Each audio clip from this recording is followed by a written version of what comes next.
नमस्कार, मैं हूं प्रदीप कुमार। आप देख रहे हैं पॉलिटिकल आइडिया। पॉलिटिकल आइडिया के आज के इस अंक में आप सभी दर्शकों का बहुत बहुत स्वागत है। मित्रों, आज हम एक ऐसे विषय पर चर्चा करेंगे जिस पर लगातार कोई भी चुनाव आए, हर चुनाव में दो विलेन होते हैं। चाहे चुनाव कश्मीर में हो, चाहे चुनाव कन्याकुमारी में हो, चाहे चुनाव गुजरात के कच्छ में हो, चाहे असम के कामाख्या में हो। मतलब पूरब से लेकर पश्चिम तक, उत्तर से लेकर दक्षिण तक दो विलेन भारत की राजनीति में लगभग स्थापित कर दिए गए हैं। एक है ब्राह्मण और दूसरा है मुसलमान। ब्राह्मण के साथ इसी कहा जाता है ना कि लकड़ी के साथ घुन भी पिस जाता है, तो ब्राह्मण के साथ साथ पूरा सवर्ण भी इसके अंदर आ जाता है। अभी भी देखा आपने यूजीसी एक्ट पर किस प्रकार से हंगामा हुआ। और फिर मुसलमान, ये दोनों परमानेंट चुनावी विलेन बने हुए हैं। आप क्या सोचते हैं बताइएगा आप भी कमेंट करके। लेकिन आपके साथ मैं शेयर करना चाहता हूं अपनी बातें। कुछ आपको पसंद आए तो प्लीज लाइक कीजिएगा, कमेंट कीजिएगा, शेयर कीजिएगा। और अब तक पॉलिटिकल आइडिया को सब्सक्राइब नहीं किया है तो फिर सब्सक्राइब कर लीजिएगा। मित्रों, 1985-87 से पहले तक लगभग देश की राजनीति में माना जाता था कि कांग्रेस देशव्यापी, राष्ट्रव्यापी पॉलिटिकल पार्टी थी। कांग्रेस के बाद अगर सबसे संगठित कोई पार्टी हुआ करती थी तो कम्युनिस्ट पार्टियां हुआ करती थी। इसके अलावा समाजवादियों के बारे में कहा जाता था कि समाजवादी इकट्ठा होते हैं इसलिए कि बिखरने के लिए। मतलब कभी जनता पार्टी बनाते हैं, कभी संसोपा बनाया, कभी प्रसोपा बनाया। मतलब संयुक्त सोशलिस्ट पार्टी, प्रजा सोशलिस्ट पार्टी, कभी जनता पार्टी बनाया, कभी जनता दल बनाया, कभी जनमोर्चा बनाया। और फिर जब पार्टी टूटती थी तो जनता पार्टी चंद्रशेखर, जनता पार्टी मोरारजी देसाई, कभी दलित मजदूर किसान पार्टी बन जाता था, कभी जनता दल हेगड़े बन जाता था, कभी जनता दल बम्बई बन जाता था, कभी जनता दल लालू यादव बन गया, कभी जनता दल देवगौड़ा बन गया, कभी जनता दल सेकुलर बन गया, कभी जनता दल यूनाइटेड बन गया। मतलब ये जनता पार्टी और जनता दल वगैरह का जो है यही इतिहास रहा। लेकिन जितने नेता हुआ करते थे वो कहलाते थे कोई समाजवादी है, कोई वामपंथी है, कोई मध्य मार्गी है। कांग्रेस पार्टी के नेताओं को प्रायः कहा जाता था कि मध्य मार्ग के पर चलने वाले लोग हैं। भारतीय जनता पार्टी या जनसंघ के बारे में कहा जाता था कि ये लोग हिंदूवादी हैं। लेकिन कोई ये चर्चा नहीं करता था कि कौन मुसलमानवादी है और कौन। 47 से पहले मुसलमानवादी चर्चा होती थी, मियाँवादी होती थी, मुस्लिम लीग। और कांग्रेस को कहा जाता था हिंदूवादी और मुस्लिम लीग को कहा जाता था मुसलमानवादी। लेकिन 47 के बाद जब देश ने तय किया कि हम सेकुलर देश रहेंगे, तब से कोई ऐसी बातें नहीं हुई। लेकिन जब शाहबानो का मामला आया मित्रों, शाहबानो के मामले के साथ साथ एक और मुद्दा देश की राजनीति में आया। वो मुद्दा था राम जन्मभूमि पर मंदिर निर्माण का। 1987 में भारतीय जनता पार्टी के पालमपुर अधिवेशन में यह प्रस्ताव पारित हुआ कि भारतीय जनता पार्टी विश्व हिंदू परिषद के द्वारा संचालित किए जा रहे राम जन्मभूमि मंदिर आंदोलन का समर्थन करेगी भारतीय जनता पार्टी। फिर भारतीय जनता पार्टी भी चुनावी मैदान में आ गई। तब तक बीपी सिंह की सरकार बन गई, कांग्रेस की सरकार जाती रही। और कांग्रेस की सरकार के हारने का 3 प्रमुख कारण बताया जाता है मित्रों। एक बोफोर्स का घोटाला, दूसरा राम जन्मभूमि मंदिर के मामले में राजीव गांधी की सरकार का ढुलमुल फैसले, और साथ ही शाहबानो के मामले में राजीव गांधी की सरकार के द्वारा लिया गया फैसला। इन 3 मुद्दों को माना जाता है कि राजीव गांधी की सरकार के जाने में सबसे बड़ी भूमिका थी। तो मैं बता रहा हूं मित्रों आपको कि कैसे सवर्ण, विशेषकर ब्राह्मण और मुसलमान इस देश की राजनीति में आजादी के बाद फिर से खलनायक बन गए, उसकी चर्चा मैं कर रहा हूं मित्रों। फिर उसके बाद क्या हुआ? उसके बाद हुआ कि विश्वनाथ प्रताप सिंह ने राम जन्मभूमि का आंदोलन चल रहा था। 1989 में शिला पूजन हुआ। पूरे देश भर में कई राज्यों में दंगे हुए। लाल कृष्ण आडवाणी की रथ यात्रा तय हो गई थी सोमनाथ से अयोध्या तक का। और उसी दौरान देवीलाल जनता दल में खटपट हुआ। देवीलाल विश्वनाथ प्रताप सिंह में झगड़ा मचा। विश्वनाथ प्रताप सिंह के सलाहकारों ने कहा कि मंडल आयोग की रिपोर्ट लागू कर दीजिए। और तब तक राम जन्मभूमि आंदोलन भी अपने परवान पर चढ़ रहा था धीरे धीरे। उसके बाद क्या हुआ कि मंडल आयोग की रिपोर्ट लागू हो गई। बीजेपी के नेता जो लाल कृष्ण आडवाणी रथ यात्रा कर रहे थे, लालू यादव ने गिरफ्तार कर लिया। बीजेपी ने विश्वनाथ प्रताप सिंह की सरकार से समर्थन वापस ले लिया। लालू यादव की सरकार से समर्थन वापस ले लिया बीजेपी ने, और ये दोनों सरकार आ गई अल्पमत में, विश्वनाथ प्रताप सिंह की भी और बिहार में लालू यादव की भी। लालू यादव ने बीजेपी को तोड़कर बिहार में अपना बहुमत बचाया, बहुमत बना लिया। केवल बीजेपी को नहीं तोड़ा लालू प्रसाद यादव ने, बल्कि सीपीआई जैसी संगठित पार्टी को भी लालू प्रसाद यादव ने बिहार में तोड़कर अपनी सरकार बचा ली।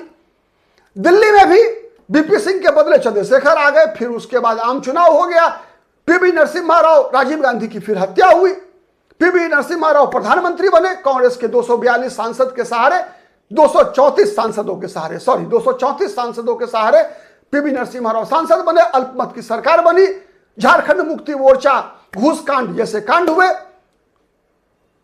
आगे बढ़ता गया मामला। लेकिन उसी दौर में बीजेपी ने मुसलमानों को एक मुद्दा बनाया, मुसलमान का तुष्टीकरण का आरोप लगाया बीजेपी ने। जितने और अन्य दल थे, कांग्रेस, जनता दल, सब पर से बीजेपी ने आरोप लगाया कि ये लोग मुसलमानों का तुष्टीकरण करते हैं। लालकृष्ण आडवाणी ने एक टर्म यूज किया, शैडो सेकुलरिज्म। शैडो सेकुलरिज्म मतलब सेकुलरिज्म के नाम पर, धर्मनिरपेक्षता के नाम पर हिंदुओं के साथ अन्याय, ये बीजेपी ने नैरेटिव तैयार किया। और जब ये बीजेपी ने नैरेटिव तैयार किया तो विपक्षी जितने भी दल थे, सबके पास दूसरा कोई चारा नहीं रहा। ये कहना शुरू किया कि BJP is a party of ब्राह्मण, बीजेपी ब्राह्मणों की पार्टी है। जबकि सच्चाई यह थी मित्रों कि उससे पहले बीजेपी को बनियों की पार्टी कहा जाता था। उससे पहले बीजेपी को किसे क्या कहा जाता था? ब्राह्मणों की पार्टी। तो कांग्रेस हुआ करती थी, कांग्रेस में एक साथ ब्राह्मण, सवर्ण और मुसलमान एक साथ हुआ करते थे। न ब्राह्मण खलनायक था, जब तक कांग्रेस मजबूत थी तब तक न ब्राह्मण खलनायक था न मुसलमान खलनायक था।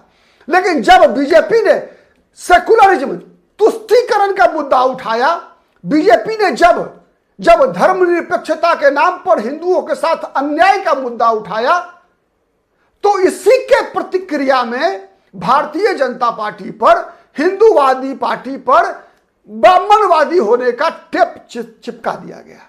मतलब बीजेपी के बारे में कहा गया, यह बात सही है कि बीजेपी के जितने बड़े नेता थे सब के सब सवर्ण थे, ब्राह्मण थे उन दिनों। कल्याण सिंह जैसे अपवाद को छोड़ दीजिए तो अधिकतर जो केंद्र में नेता थे वो सब के सब ब्राह्मण हुआ करते थे। लेकिन फिर भी इस घटना से पहले, मैं बता रहा हूं 90 से पहले, जब तक भारतीय जनता पार्टी 2 सांसदों की पार्टी थी, तब तक और जनसंघ के दिनों में भी बीजेपी को बनियों की पार्टी कहा जाता था, बीजेपी को मारवाड़ियों की पार्टी कहा जाता था, बीजेपी को खत्री की पार्टी कहा जाता था, बीजेपी को कहा जाता था कि यह सिंधी की पार्टी है, सिंधियों की पार्टी है, जैन धर्म के मानने वाले लोगों की पार्टी है। मतलब किन लोगों की पार्टी है? बीजेपी को कहा जाता था उन लोगों की पार्टी जो लोग भारत के विभाजन के बाद, विभाजन के दौरान सिंध से, कराची से, पश्चिमी पंजाब से भागकर भारत में आना हुआ था, जिनका, जो कि लाहौर से, कराची से जिनके घर लूटे गए थे, जिनकी बेटियां लूटी गई थी, जिनके दुकान लूटे गए थे, वो लोग जो भाग कर आए थे भारत में, उन लोगों की पार्टी बीजेपी को बताई जाती थी। बीजेपी बताई जाती थी कि उन्हीं की पार्टी है। प्रायः अधिकतर ये बीजेपी के बारे में, और बीजेपी जितनी भी थी वहीं से चुनाव, जहां पर ऐसे लोगों की संख्या कुछ थी, आबादी थी।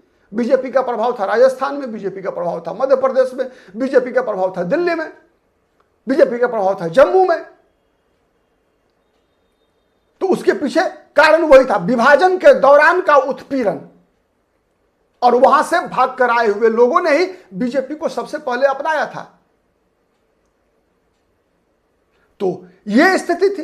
लेकिन जैसे जैसे मुस्लिम तुष्टीकरण का नैरेटिव सेट होता गया, वैसे वैसे जो विपक्षी था, विपक्षी दल थे, उन लोगों ने बीजेपी पर यह आरोप कि ब्राह्मणवाद, सवर्णवाद, सामंतवाद का आरोप बीजेपी पर लगने लगा। उससे पहले मैं बताऊं मित्रों आपको, लगभग 1985 से पहले, मतलब 90 से, जब तक कांग्रेस पार्टी सर्वव्यापी थी, पूरे देश में राष्ट्रव्यापी थी, राज्यों में भी, केंद्र में भी कांग्रेस की सरकार हुआ करती थी, तो कांग्रेस के बारे में कहा जाता था कि कांग्रेस पार्टी दलित, मुसलमान और सवर्ण की पार्टी है। मतलब कांग्रेस से ओबीसी समाज देश का दूर रहा करता था। ओबीसी वोट बैंक थे किसके?